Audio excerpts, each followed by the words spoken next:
company should be trying to maximise its profits.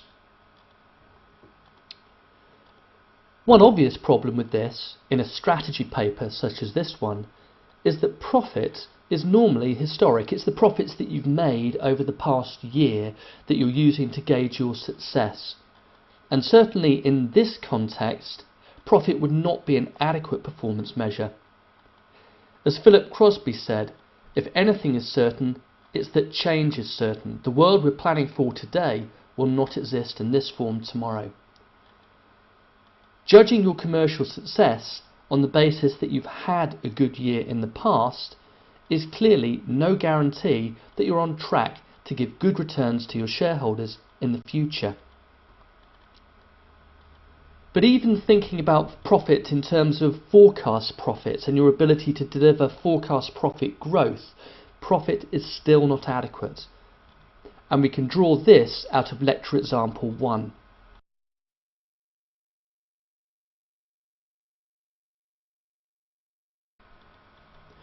In lecture example 1, we take a real example.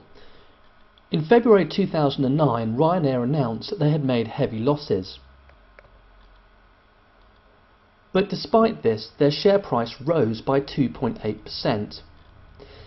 This was because, as part of their stock market briefing, they had laid out their financial strategy in such a way as to make their shareholders optimistic about the future, and not just the future profits. Like all shareholders, Ryanair's shareholders will have 3 main concerns. First of all, what are the future cash flows of the company looking like? And if Ryanair are announcing future investments that their shareholders believe are going to give attractive returns, then that's going to be their prime interest. The ability to develop attractive commercial investments is the most important aspect of a financial strategy. Shareholders also care about risk, and one of the key areas of financial risk is how much debt a company intends to have in the future. And if Ryanair are making an announcement that they're going to invest heavily without using worrying levels of debt, again, that's likely to reassure shareholders. A final concern of most shareholders is that in the near future they could still expect some return from their investment in the form of a dividend. However, as we'll see a little bit later in more detail, Ryanair have been able to justify a financial strategy that does not involve paying dividends, although this may change in the future. Profit is something that can be manipulated by a company. It's normally talked about in historic terms. It's not cash flow. What shareholders really care about are the future and the future cash flows and the risk that they face. And it's this that needs to form the cornerstone of a company's financial strategy. And the success of a financial strategy can be gauged by looking at the share price. And it's the ability of a company to increase its share price that is the fundamental gauge of its commercial success. So when we're talking about financial objectives in this paper, the prime financial objective is to increase shareholder wealth. And normally, the key way of achieving this is to increase the share price. Clearly, this is focusing on the shareholder as the most important stakeholder within a business. And as you'll be aware of as you get into your other papers at strategic level, there are other key stakeholders that need to be monitored. And typically a business will try and do this by establishing a balanced scorecard. So typically, as well as measuring financial success, most businesses will have a customer-based measure, something like market share, customer complaints, an internally based measure, focusing on a critical success factor like flight reliability, the number of flights that take off late, for example, and a learning measure that might focus on staff turnover or employee satisfaction. And clearly with unhappy staff you're unlikely to be learning and improving your business processes. This idea of a balanced scorecard is unlikely to be tested in detail in this paper, but it's worth being aware of it.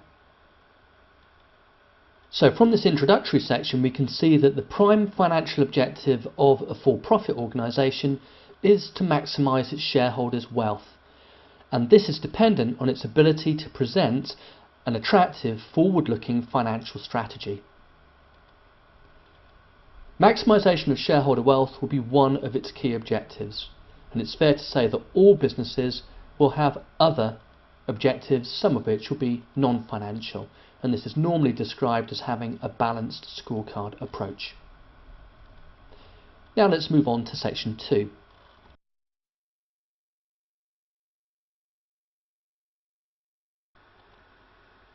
In order to maximise shareholder wealth, we need to develop a sound forward-looking financial strategy. The most important element of this is to convince our shareholders that we're going to invest their money to develop attractive returns for them, without taking on too much risk. And this topic, investment decisions, is covered in many of the later chapters and is probably the most important aspect to a financial strategy. As well as making sure that future cash flows are likely to be growing with acceptable levels of risk, it's important that we can convince shareholders that we're going to be funding those investments with suitable balances of debt and equity, and this is part of the financing decision. As mentioned earlier, if we take on too much debt, our shareholders will start to feel that their shares are too risky. Finally, we need to make sure that we're giving an appropriate amount of cash back to our shareholders in the form of a dividend. Again, the details of the dividend decision are dealt with in later chapters. But we certainly need to consider our shareholders' interests when we think about whether to pay them a dividend. A sound financial strategy that is likely to maximise shareholder wealth will be built on these 3 key decisions, and you'll be expected to apply them to discuss the financial strategy of a company in the exam. You'll feel much better about doing this once we've covered the later chapters. For the moment, we're just setting out the framework.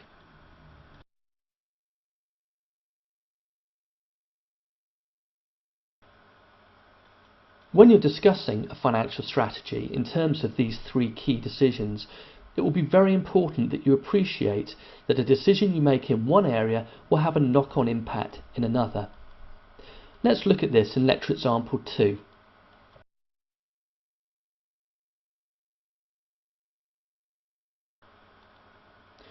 Ryanair has chosen to invest heavily over the past decade in building its market share in the low-cost airline market. This market has grown, and Ryanair's business model and its ability to keep its costs low has proved very successful. However, the investment decision, although very attractive in commercial terms, has had knock-on impacts in terms of financing and dividend. At its most basic level, high levels of investments will mean that you need to raise financing. And if funds are needed to finance the investment, this can mean that there are no cash left to pay the shareholders a dividend. And this sort of conflict needs to be discussed and resolved. And Ryanair, to date, have made the decision not to pay dividends and to use the funds that would have been paid out as a dividend in order to finance their investments. Ryanair's decision not to use high levels of debt finance has made sense because many of their investments are in high-risk markets. The airlines business is very competitive, and in times of downturn people may choose not to travel by air. The decision to use fairly low levels of debt finance has been important in terms of the impact on the investments that they're making, because the decision not to have high levels of interest to pay on debt means that the investments are less likely to create cash flow issues. However, the decision not to borrow very much again is going to mean that it's very difficult to pay dividends. And finally, the decision not to pay dividends has allowed more investments to take place and less debt to be taken on. So taken as a whole, this financial strategy has made some sense and has delivered very attractive returns to Ryanair shareholders in recent years.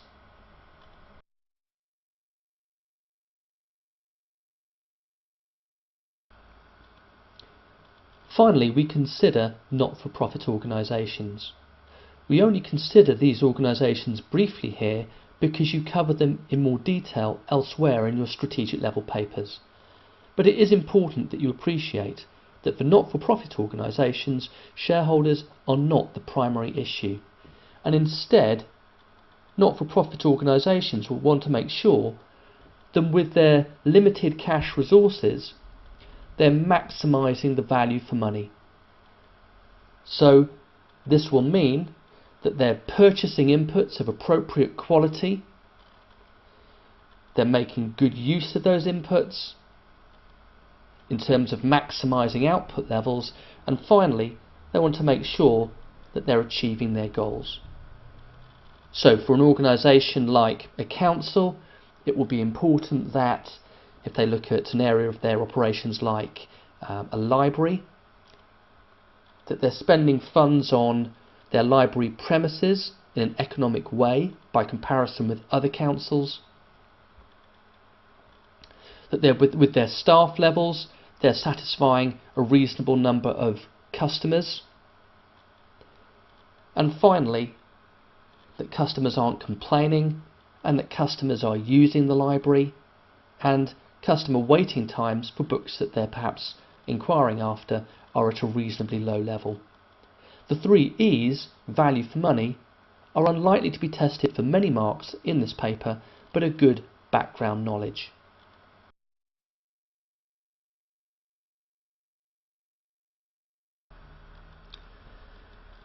So in this chapter we've said that to maximise shareholder wealth is our prime financial objective, not profit.